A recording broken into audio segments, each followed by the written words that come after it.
Hey everyone, Danielle here from My OCD Coach. Today we're diving into a topic that brings so much confusion, pain, and self-doubt for so many people. What exactly is Relationship OCD or ROCD? Make sure you hit subscribe so you get more helpful videos on ROCD recovery and even more recovery stories.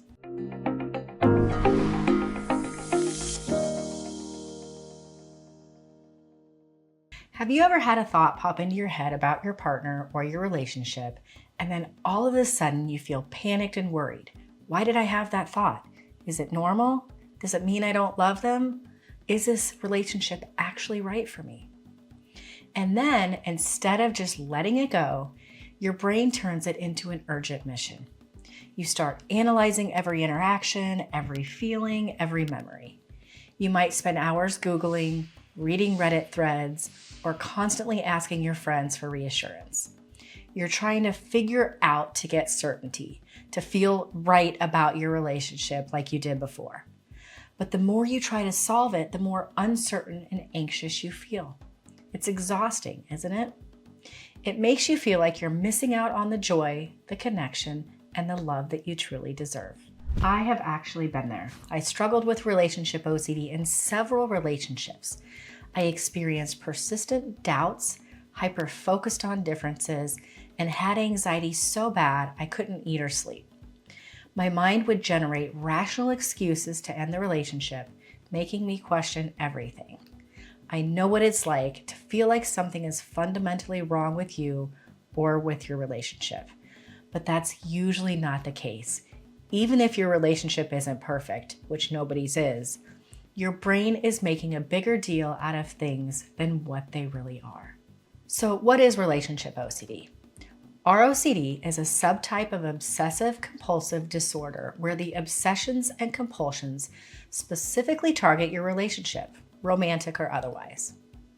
While the thoughts are often quite normal, relationship OCD is a relentless cycle of intrusive thoughts, images, or urges, aka the obsessions, about your relationship, followed by mental or physical actions called compulsions, the things you do to try to get rid of the anxiety or gain certainty. Your brain is just seeking certainty, which doesn't actually exist, and it latches onto thoughts, feelings, and situations, making you doubt everything. Let's talk about what some common obsessions often look like. They can fall into two main categories. These are just a few.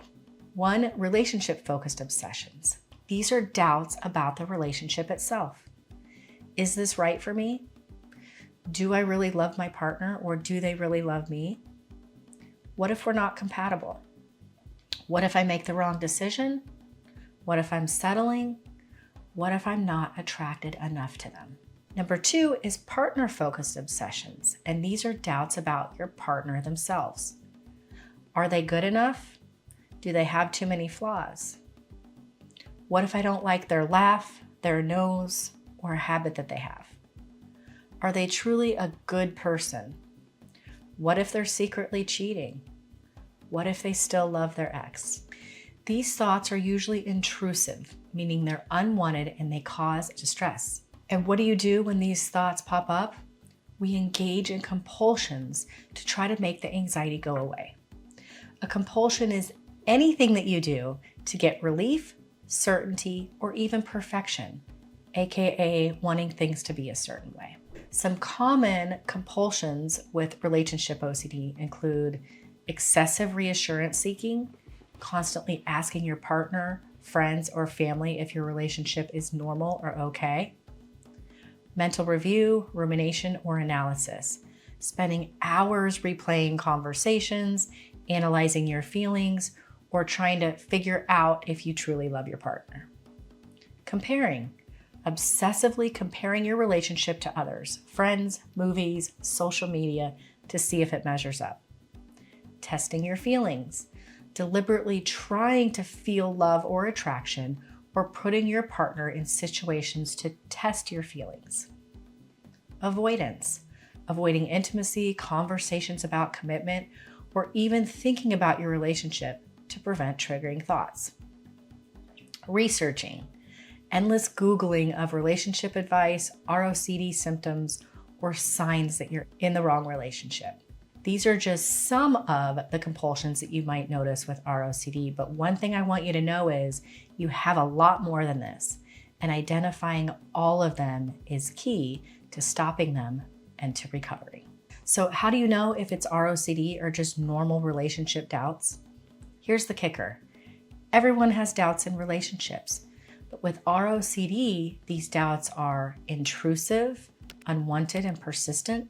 They're usually ego dystonic. They typically go against your values and desires. You want to love your partner, but the thoughts say otherwise. The OCD brain is looking for certainty and perfection for safety. But the problem is, neither of those exist, ever. So even if you get the perfect answer in a moment, it never lasts. Your brain will just find a new doubt to latch onto since it's always scanning for danger or imperfection. The good news is you are not broken. ROCD is a very treatable condition and you can absolutely learn to break free from its grip. My ROCD was so bad at one point I could barely work, sleep, or eat. Today, I'm happily married with an amazing family that brings me so much joy. My mission is to help as many people as I can break free, stay free, and live free from OCD just like I have. I help you build true emotional resilience. This is what I teach in the REAL method. It's a systematic framework that goes beyond just ERP and system management into holistic life improvement so OCD doesn't start attaching to other things like your job, your health, your kids, or any other topic that fear commonly attaches to. If this video resonated with you, if you're constantly battling these doubts and compulsions, comment below. Let me know your biggest struggle with ROCD. You are not alone in this. And if you're ready to stop the endless rumination, quiet the guilt and shame, and truly love without fear, then enroll in the path to love. You can find the link in the description below. And don't forget to like this video, subscribe to this channel for more insights, and hit that notification bell so you don't miss out on future videos.